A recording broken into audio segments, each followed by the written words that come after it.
Hello, everyone, and welcome back to Happy Farm Life. My name is Sarah Richard. I am a PGY1 pharmacy resident at a pediatric facility, and today we're going to be talking about how to nail your interviews and get the residency of your dreams.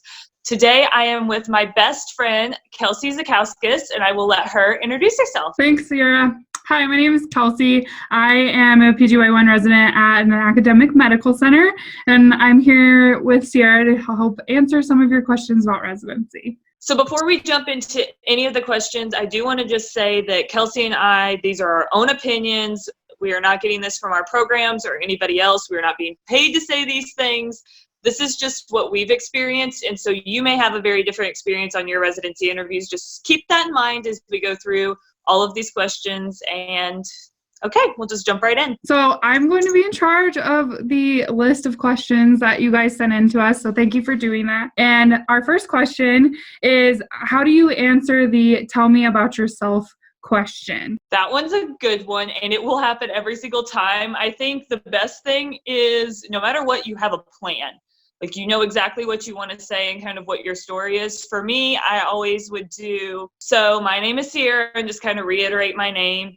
I'm originally from a small town in southeast Missouri of 882 people, and kind of go into my backstory and where I found pharmacy, where I did undergrad, and then kind of all the way up until pharmacy school, and some of the like high points for pharmacy school, which for me, because I was applying to pediatric institutions, revolved around me working in a peds facility and just falling in love with that area. So that's kind of how I approached it, but I've seen it done different ways. How did you approach it, Kelsey? Yeah, so this question definitely will get asked on every interview multiple times. Usually you'll have different interview sections with multiple people. And so this question always comes up, tell me about yourself. And I would say when I was in pharmacy school, they always told us to come up with an elevator pitch. And I think that's really critical, maybe like a 30-second to a minute, just introduction about yourself. And sometimes that can eliminate some of the questions you might get on the interview if you can incorporate them into your elevator speech, and then you could potentially also elaborate on them in the interview. So I also introduced myself where I went to pharmacy school, kind of why I decided to go into pharmacy in general, and then where my passion lies with pharmacy. So what I was interested in, why I was interviewing at the specific programs that I was going to, and anything else, any other unique niches in pharmacy that I found during school. And so actually the way that Sierra and I know each other is we both kind of fell in love with policy and the policy process during school, and not a lot of pharmacy students get involved with that part. And so that was something I felt that was really unique to emphasize about myself when I was on residency interviews. I would definitely agree with that. Like, the things that make you stick out and also make you a good fit for the program, I think, are to bring up. So like I said, for me, pediatric programs are what I was applying for. So that incorporation was absolutely crucial about why I was even applying to their program to begin with. And I think you don't have to fully answer that question, but give them a little taste of why you were there at their program, I think is also good, because it's likely stuff that you talked about in your cover letter, and you want to like trigger that back to them whenever they're thinking about, oh, I remember this person's cover letter that I read, or their CV or whatever. Yeah, absolutely. I totally agree. And I applied to programs that had infectious diseases or solid organ transplant because that was what I was interested in. And so I definitely echoed that in my letter of intent, and also in my elevator speech about myself. So our next question is, how do you prepare for clinical case questions? And I'll go ahead and answer this one first. So definitely you might be stumped on interviews, and that might happen. And I think one of the things that's critically important to keep in mind is if you don't know the answer, that's okay. But we are pharmacists or pharmacy students. And the thing that we need to be able to iterate on interviews is that we know where to go for the information. So if you're stumped, I would say, I'm not fully certain where to go or the answer to this, but I would go here and here and here to answer the question. In regards to the questions that they do give you, clinical-based questions, they're not really trying to trick you. They're just trying to see your thought process, and I think that's really important to keep in mind as well. They want to just see how you think about situations and how you approach patient care. And in regards to topics, I can't really give you like everything you might encounter because it's going to be dependent on what you're wanting to go into. As somebody that was looking at just general PGY1s for adults inpatient, I would say I saw a lot of CAP, HAP, and VAP, and cases in regards to patients with that.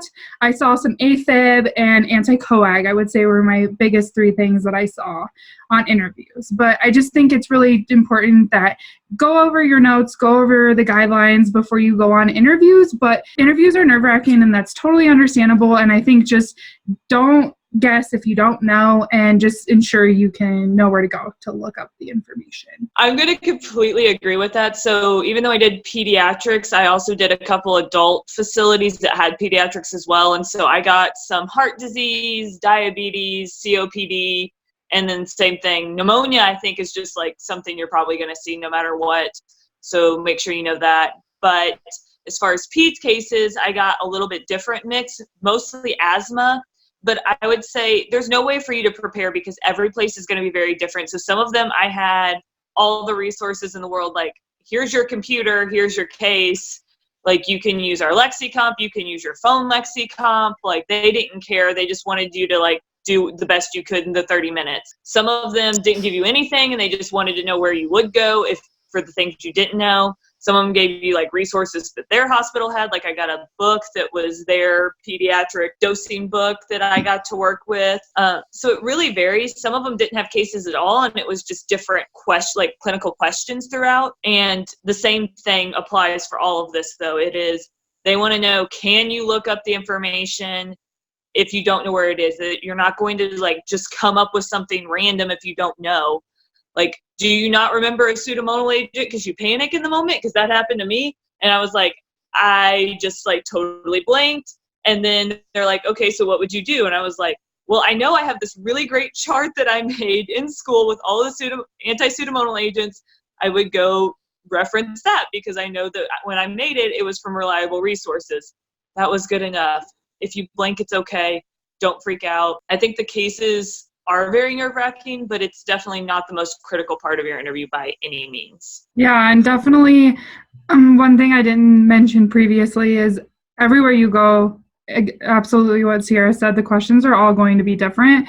I had some interviews that I went on where I had 3 to 4 cases on paper that I was ranking problems, and then I also had a test at the end, versus other interviews where, yeah, I had all of the resources in the world to answer any clinical questions. And then some other interviews, you're just in the interview answering different questions, and they'll just be like, you have a patient that comes in with drooping of the face and slurred speech. What are you concerned about? What questions would you ask? They just kind of want to see your thought process, I think, is just the really important key component to keep in mind when you're answering this type of question. Yeah, and also be prepared to get OSCE type scenarios.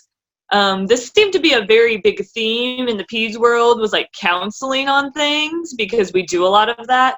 So I had to counsel on an EpiPen and inhalers. And one of mine, I had a case with a anti-vaxxer parent and how I would address that situation. So it was really to see how you would handle that. And then all of these debriefed afterwards with me, which was really cool, because then I got to see how they give feedback. And they got to see how you received it. So you may get something like that as well. Our next question is, how do you end the interview, the closing statement? So this is a difficult question for me to answer.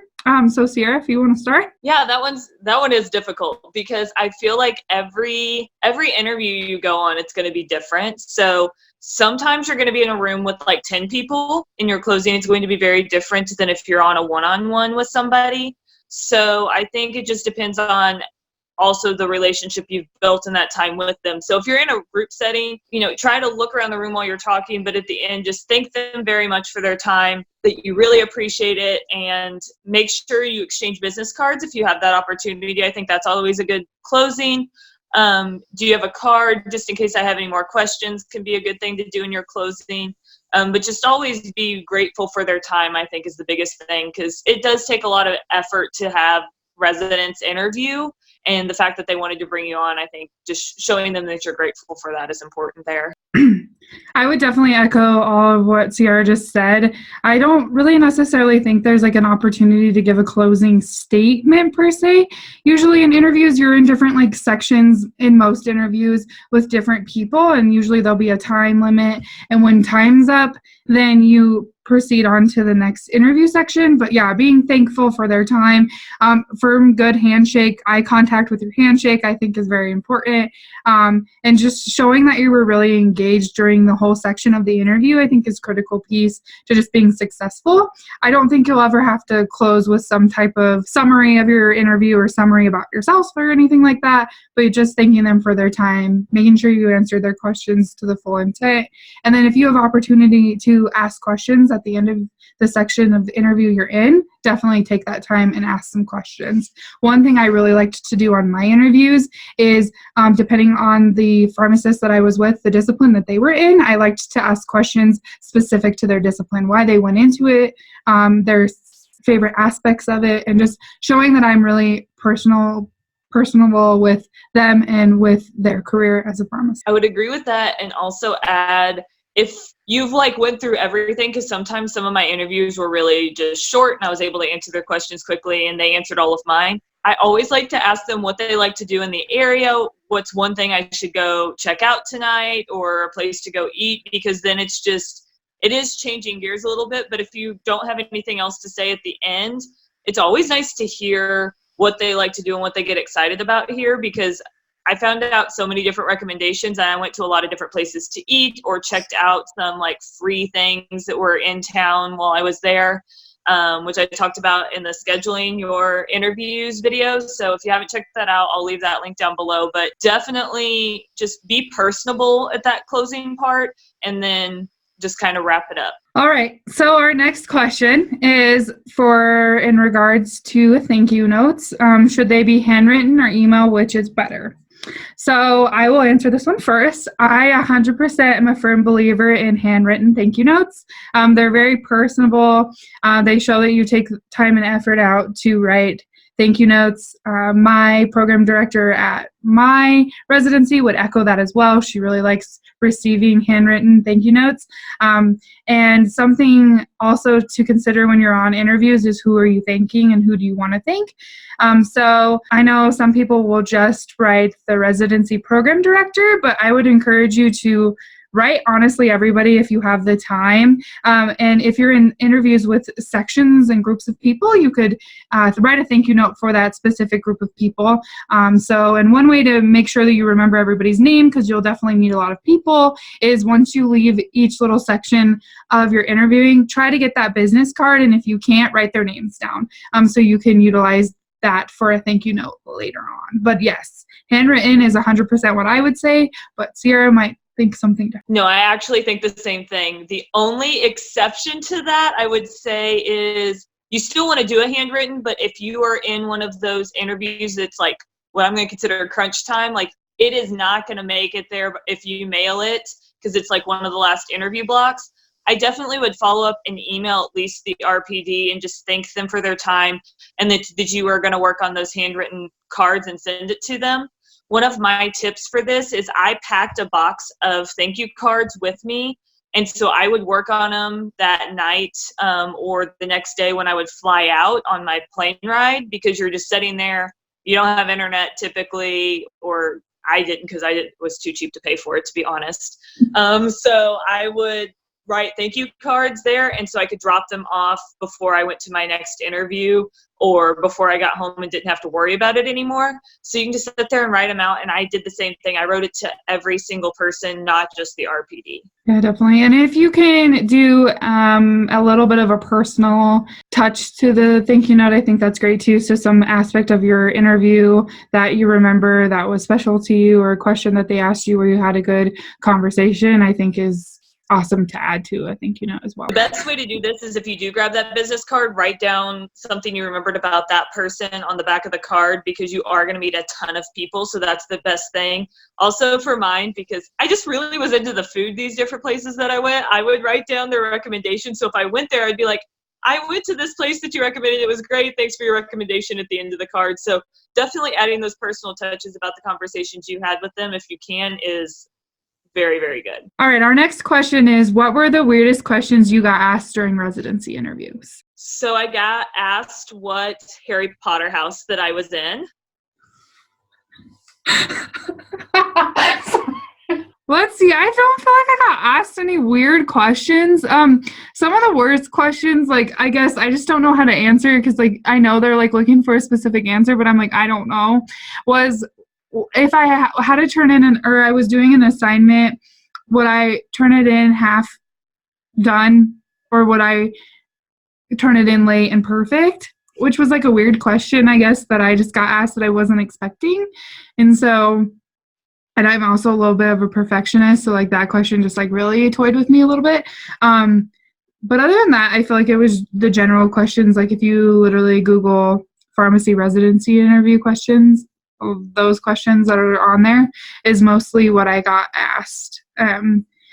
One question I did get asked that I think is very interesting and something that kind of just like throws you for a little bit of a curveball is when people ask you for things that you have done or that you are proud of outside of your CV.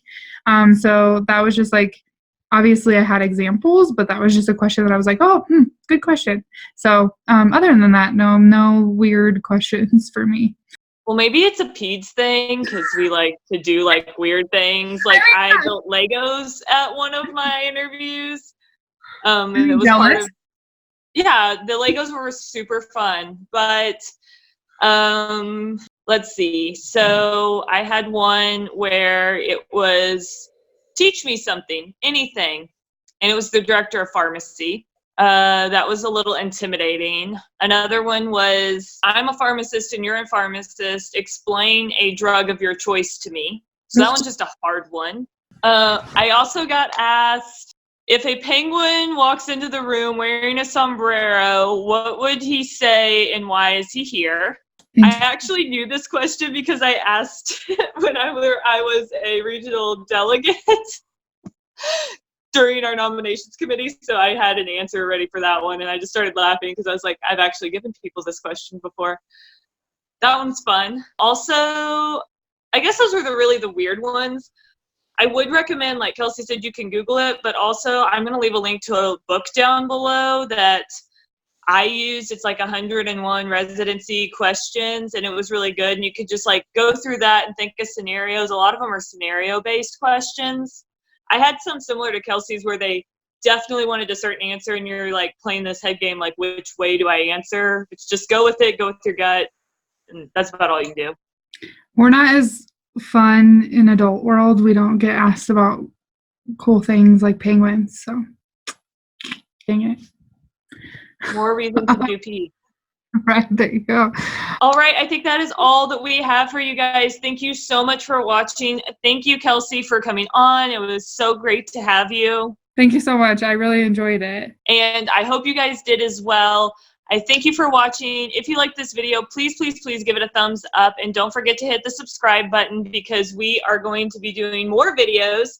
I'm definitely going to be telling you more about what it's like to be a resident in some of my future videos, as well as some clinical things. So keep an eye out for that, as well as if you want to know what it's like to be a resident, you can follow Kelsey and I on Instagram. I'll leave links to both of our pages down below. And thank you guys for watching. Bye.